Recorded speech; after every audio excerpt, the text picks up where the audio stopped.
سورہ رحمان میں اللہ تعالیٰ نے بار بار اس بات کی تکرار کی ہے کہ تم کس کس نعمت کا انکار کرتے ہو.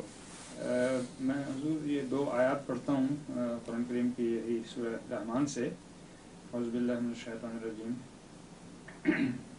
یرسل علیکما شواظ من نار ونحاس فلا تنتصران فبأي آلاء ربكما تكذبان. اگلی آیت میں حضور فرمایا فَإِذَا انشَقَّتِ السَّمَاءُ فَكَانَتْ وَرْدَةً كَالدِّهَانِ فَبِأَيِّ آلَاءِ رَبِّكُمَا تُكَذِّبَانِ. اور ترجمہ یہ کہ تم پر آگ کا ایک شعلہ گرایا جائے گا اور تانبا بھی گرایا جائے گا، پس تم دونوں ہرگز غالب نہیں آ سکتے. اب بتاؤ کہ تم دونوں اپنے رب کی نعمتوں میں سے کس کس کا انکار کرو گے.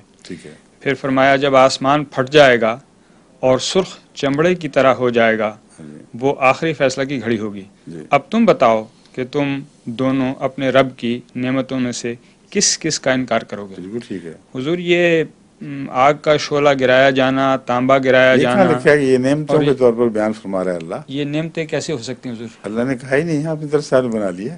یہ حضور آگے جو فرمایا نا، اب بتاؤ کہ اپنے نعمت کس کس نعمت کا انکار کرو. یہ نعمتوں کے انکار کا نتیجہ ہے. اچھا. تم کس کس نعمت کا انکار کر کے کن کن مصیبتوں میں مبتلا ہو جاؤ گے. اچھا. جو نعمتوں کے منکر ہیں ان کی سزا ہے یہ. تو ان کو اپنے اعمال کے متعلق چھان بین اور غور فکر کی طرف بلایا جا رہا ہے کہ یہ جو عذاب ہیں ان سے بچنا کتنی بڑی نعمت ہے اللہ کی.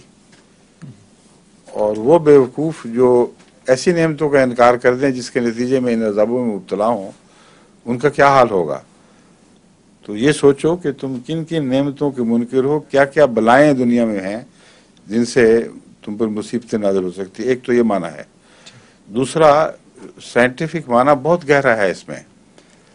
یہ تمام جو دونوں باتیں جو بیان ہوئی ہیں یہ وہ خطرناک ریڈیشن کی قسمیں ہیں جو زمین کی فضا سے نکلنے کے بعد ہلاک کرتی ہیں چیزوں کو، اور اگر انسان وہاں ننگا چلا جائے تو اس کا یہ حال ہوگا. تو اللہ تعالیٰ بتا رہا ہے کہ اوپر تو یہ سب کچھ ہے، تم آرام سے بیٹھے ہوئے ہو. وہ جو ہم نے بایوسفیئرز بنائے ہوئے ہیں اور اوزون سفیر اور فلان سفیر، وہ سارے ان سب چیزوں سے تمہیں بچا رہے ہیں. ٹھیک. اور تمہیں پتہ ہی نہیں کہ تم کن کن نعمتوں کا انکار کیے بیٹھے ہو، ان سے غافل بیٹھے ہو.